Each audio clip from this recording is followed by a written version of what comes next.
Assalamualaikum warahmatullahi wabarakatuh. Bertemu kembali anak-anak dengan saya Ibu Seni Isana pada mata pelajaran Sejarah Indonesia di SMA Kiai Haji Zainal Mustafa Sukamana. Adapun materi pembelajaran pada pertemuan kali ini adalah dampak imperialisme dan kapitalisme bangsa Eropa terhadap bidang politik, budaya, sosial, ekonomi, serta pendidikan bagi bangsa Indonesia. Materi ajar pada pertemuan kali ini adalah penjabaran dari kompetensi dasar untuk kompetensi dasar pengetahuannya, menganalisis dampak politik, budaya, sosial, ekonomi, dan pendidikan pada masa penjajahan bangsa Barat. Misalkan bangsa Portugis, Spanyol, Belanda, dan Inggris dalam kehidupan bangsa Indonesia pada masa kini. Adapun untuk kompetensi keterampilannya adalah menalar dampak politik, dampak dalam bidang budaya, sosial, ekonomi, dan pendidikan pada masa penjajahan bangsa Barat, bangsa Portugis, Spanyol, Belanda, Inggris dalam kehidupan bangsa Indonesia pada masa kini dan menyajikannya dalam bentuk cerita sejarah. Dari kompetensi dasar tersebut melahirkan 4 indikator pencapaian kompetensi, yaitu 1. Menganalisis dampak perkembangan penjajahan bangsa Eropa dalam bidang politik dan ekonomi. 2. Menganalisis dampak perkembangan penjajahan bangsa Eropa dalam bidang sosial, budaya, dan pendidikan. 3. Membuat review tentang dampak penjajahan bangsa Eropa bagi bangsa Indonesia.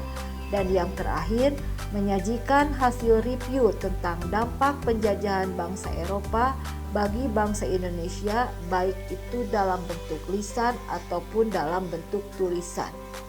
Adapun tujuan pembelajaran dari pertemuan kita kali ini adalah melalui pendekatan saintifik model cooperative learning, peserta didik dapat menganalisis materi dampak politik, budaya, sosial, ekonomi, dan pendidikan pada masa pendudukan bangsa Eropa, baik itu bangsa Portugis, Spanyol, Belanda, dan Inggris dalam kehidupan bangsa Indonesia masa kini, serta dapat menyajikan materi tersebut disertai sikap kooperatif, penuh tanggung jawab, dan mampu bekerja sama. Munculnya semangat nasionalisme dan cinta tanah air sebenarnya sudah muncul setelah Indonesia dijajah dan digerogoti oleh kekuatan kolonialisme dan imperialisme. Timbullah berbagai bentuk perlawanan dan pergerakan kebangsaan. Hal ini terjadi karena kondisi sosial ekonomi rakyat semakin memprihatinkan akibat dari adanya penindasan kaum penjajah atau kekejaman kaum-kaum kolonial dan imperialisme bangsa Eropa. Dalam bidang politik, kolonialisme dan imperialisme yang dilakukan oleh bangsa-bangsa Eropa di Indonesia memberikan dampak yang sangat kuat.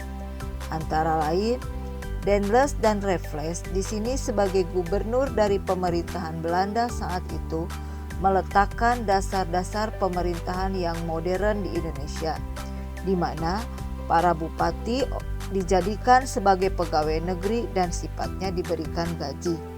Padahal menurut adat istiadat sebelumnya, kedudukan dari bupati itu sifatnya turun-temurun dan mendapatkan upeti dari rakyat. Namun Daendels dan Raffles menjadikan bupati itu sebagai alat pemerintahan kolonial. Pamong praja yang dulunya berdasarkan garis keturunan sekarang menjadi sistem kepegawaian. Jawa juga dijadikan sebagai pusat pemerintahan. Selain itu, Belanda dan Inggris juga melakukan intervensi terhadap persoalan kerajaan. Contohnya, tentang pergantian tahta kerajaan, sehingga imperialisme mendominasi politik di Indonesia pada saat itu. Hal ini mengakibatkan peranan elit kerajaan berkurang dalam bidang politik dan kekuasaan pribumi bahkan bisa mencapai titik-titik keruntuhan. Dalam bidang politik, pelaksanaan kolonialisme dan imperialisme bangsa-bangsa Eropa juga berdampak terhadap pelaksanaan hukum yang ada di Indonesia, di mana hukum yang dulunya menggunakan hukum adat dirubah menjadi hukum dengan menggunakan sistem hukum barat yang modern. Dengan adanya kolonialisme dan imperialisme yang dilakukan oleh bangsa-bangsa Eropa atau bangsa-bangsa barat, ini juga berdampak dalam bidang kebudayaan, yaitu adanya tradisi keagamaan rakyat yang mulai terancam. Hal ini terjadi karena kedatangan bangsa-bangsa barat atau bangsa-bangsa Eropa datang ke Indonesia membawa atau mengemban misi yang sudah sangat familiar, yaitu gold, gospel, and glory. Gold artinya mencari kekayaan. Yang kedua, gospel artinya menyebarkan ajaran agama, khususnya ajaran agama Kristen. Dan yang terakhir adalah glory, artinya mencari kejayaan.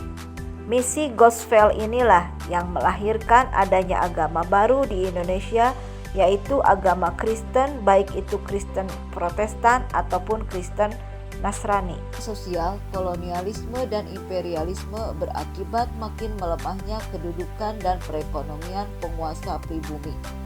Penguasa pribumi lebih banyak ditugaskan untuk menggali kekayaan bumi Indonesia seperti memungut pajak, mengurus tanaman milik pemerintah, dan mengerahkan tenaga kerja untuk kepentingan pemerintahan Belanda.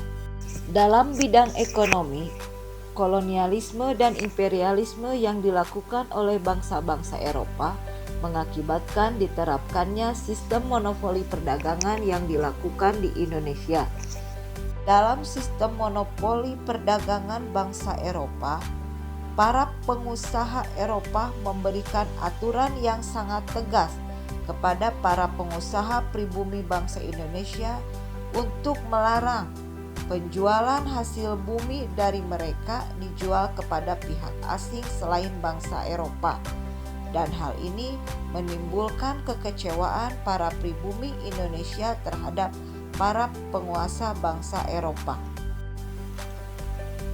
Akibat dari diterapkannya sistem monopoli oleh bangsa Eropa, maka penghasilan penguasa pribumi semakin berkurang.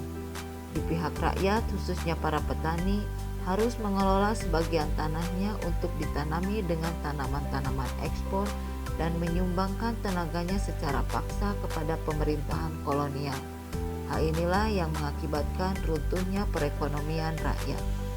Sedangkan dalam bidang pendidikan, kolonialisme dan imperialisme yang diterapkan oleh bangsa Eropa mengakibatkan beberapa hal, antara lain: 1. Munculnya golongan-golongan terpelajar di kalangan bangsa Indonesia. Kenapa munculnya golongan-golongan terpelajar di kalangan bangsa Indonesia?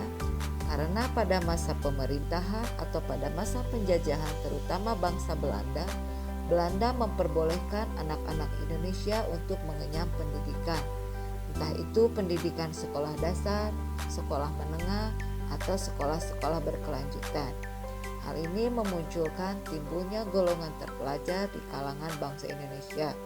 Meskipun pada pelaksanaannya sistem pendidikan yang dilakukan bagi orang-orang pribumi itu mendapatkan prioritas, yang boleh melakukan pendidikan itu hanya dari golongan bangsawan saja.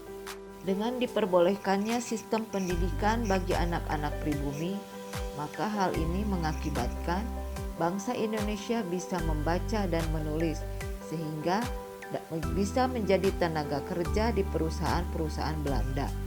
Sengaja Belanda melakukan hal seperti ini agar mereka mendapatkan sistem tenaga kerja yang murah. Pada fase kelanjutannya, dengan diterapkannya sistem pendidikan yang dilakukan oleh orang-orang Eropa terhadap bangsa-bangsa pribumi, ini menyebabkan bangsa Indonesia menjadi tahu perkembangan yang terjadi di luar sana. Maka dari hal itu semua memunculkan banyaknya golongan-golongan cendekiawan di Indonesia, yang pada akhirnya ini membawa sebuah keberuntungan bagi bangsa Indonesia, di mana rasa nasionalisme bisa dipupuk dengan hadirnya golongan-golongan cendekiawan tersebut. Terima kasih anak-anakku sekalian. Sampai di sini pembelajaran kita kali ini pada materi dampak-dampak kolonialisme dan imperialisme bangsa-bangsa barat atau bangsa-bangsa Eropa bagi penduduk Indonesia. Wabillahi taufik wal hidayah. Wassalamualaikum warahmatullahi wabarakatuh.